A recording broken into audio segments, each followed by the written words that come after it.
Baggy Bum stretched out one of his great octopus arms and picked the book off the shelf. He lobbed it across the heads of the crowd and Stoic caught it to much cheering. Morale was high.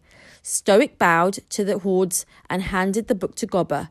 "Gobber! Gobber! Gobber!" yelled the crowd. It was Gobber's moment of triumph. A crisis demands a hero, and he knew he was the man for the job. His chest swirled with self-importance.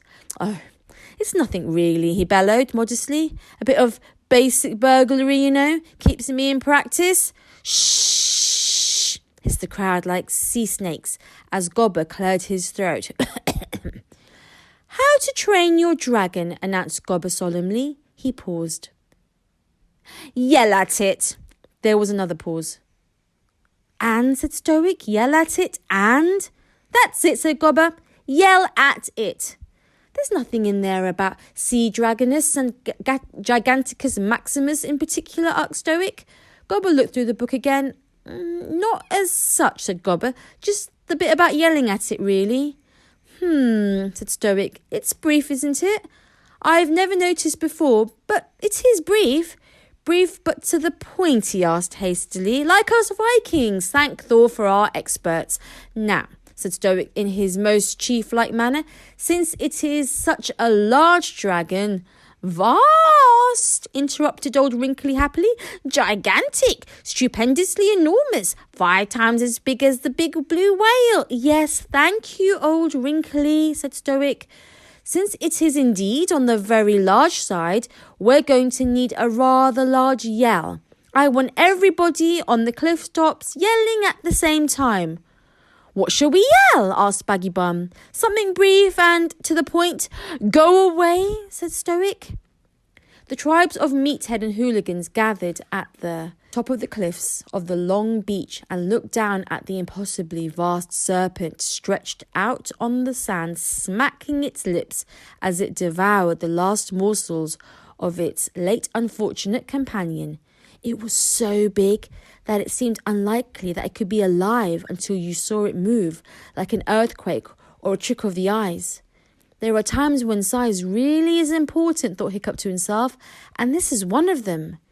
Dragons are vain, cruel, and immoral creatures, as I've said. This is all very well when you are a lot smaller than you are, but when a dragon's bad nature is multiplied into something the size of a hillside, how do you deal with it?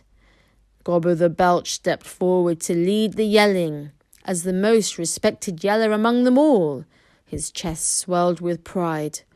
1, 2, 3, 400 Vikings' voices screamed as one, "Go away!" and added for good measure the Viking war cry.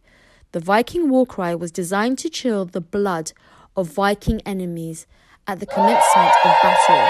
It is a horrifying, electrifying shriek that begins by mimicking the furious yell of a swooping predator, which then turns into the victim's scream of pure terror and ends with a horribly realistic imitation of the death gurgles as he chokes on his own blood. It's a scary noise at the best of times, but shouted all together by 400 barbarians at 8 o'clock in the morning, it was enough to make the mighty Thor himself drop his hammer and blub like a little baby. There was an impressive silence. The mighty dragon then turned his mighty head in their direction. There were 400 gasps as a pair of evil, yellow eyes as big as 6 tall men narrowed down to slits.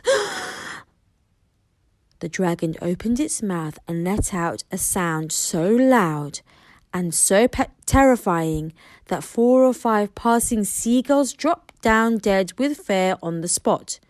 It was a noise that made the Viking war cry seem like the faint cry of a newborn baby in comparison. It was a terrible, alien, otherworldly noise that promised death and no mercy and everything awful. There was an impressive silence. With one delicate movement of his talon, the dragon ripped through Gobber's tunic and trousers, from head to toe, as if he was peeling fruit. Gobber gave a most unheroic shriek of outraged modesty. The dragon placed the same talon upright in front of Gobber the Belch and flicked him like a spitball, way away over the Vikings' heads and over the walled fortifications of the village. The dragon put his vast, cracked old paw to his reptilian lips and blew the Vikings a kiss. The kiss streaked through the sky and scored a direct hit on both Stoic and Mogadon's ships, which had survived the storm and were rocking in the safety of Hooligan Harbour. All 50 of them burst simultaneously into flames. The Vikings ran away from that cliff as fast as their 800 legs could carry them. Gobber the Belch had the luck to land on the roof of his own house. The deep layers of soggy grass broke his fall as he went through them and ended up sitting stark naked in his own chair in front of the fire, dazed but unharmed. "Okay then," said Stoic to 400 Vikings suddenly looking scared but wildly overexcited. "So the yelling doesn't work." They had reassembled in the centre of the village. "And as our fleet is out of action, we have no means of escape from the island," Stoic continued. "What we need now," he said, trying to sound as if he was on top of the situation, "is for somebody to go and ask the monster whether he comes in peace or in war." "I shall go," volunteered Gobber, who rejoined them at that moment, still determined to be the hero of the hour. He was trying to sound noble and dignified, but it is very difficult to be truly dignified with grass in your hair and wearing your cousin Agatha's dress, which was the only thing Gobber could find to wear in the house. "Do you speak Dragonese, Gobber?" asked Stoic in surprise. "Well, no," Gobber admitted. "Nobody here speaks Dragonese. It's forbidden by order of Stoic, the Vast. Oh, hear his name and tremble. Dragons are inferior creatures who we yell at. Dragons might get above themselves if we talk to them. Dragons are tricksy and must be kept in their place." "Hiccup can speak to dragons," said Fishlegs very quietly from the middle of the crowd. "Shh, Fishlegs," whispered Hiccup, desperately digging his friend in the ribs. "Well, you can," said Fishlegs stoutly. "Don't you see? This is your chance to be a hero, and we're all going to die anyway, so you might as well take it." "Hiccup can speak to dragons," shouted Fishlegs very loudly indeed. "Hiccup?" said Gobber the Belch. "Hiccup?" said Stoic the Vast. "Yes, Hiccup," said old Wrinkly. "Small boy, red hair, freckles. You were going to put him into exile this morning." Old Wrinkly looked stern. "In order that the blood of the tribe should not be weakened, remember your son Hiccup." "I know who Hiccup is, thank you, old Wrinkly," said Stoic the Vast uncomfortably. "Does anybody know where he is? Hiccup, come forward." "It looks like you could come in useful after all," old Wrinkly murmured to himself. "Here he is," yelled Fishlegs, patting Hiccup on the back. Hiccup started to wriggle through the crowd until somebody noticed him and dragged him up, and he was passed over everybody's heads and put down in front of Stoic. "Hiccup," said Stoic, "is it true that you can talk to dragons?" Hiccup nodded. Stoic gave an awkward cough. "This is an embarrassing situation. I know that we were about to banish you from the tribe. However, if you do what I ask, I am sure I speak for everybody when I say that you can consider yourself unbanished. We stand in awful peril, and nobody else in this room can speak Dragonese.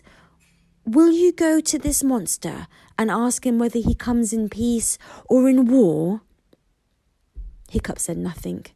Stoic coughed again. You can talk to me," said Stoic.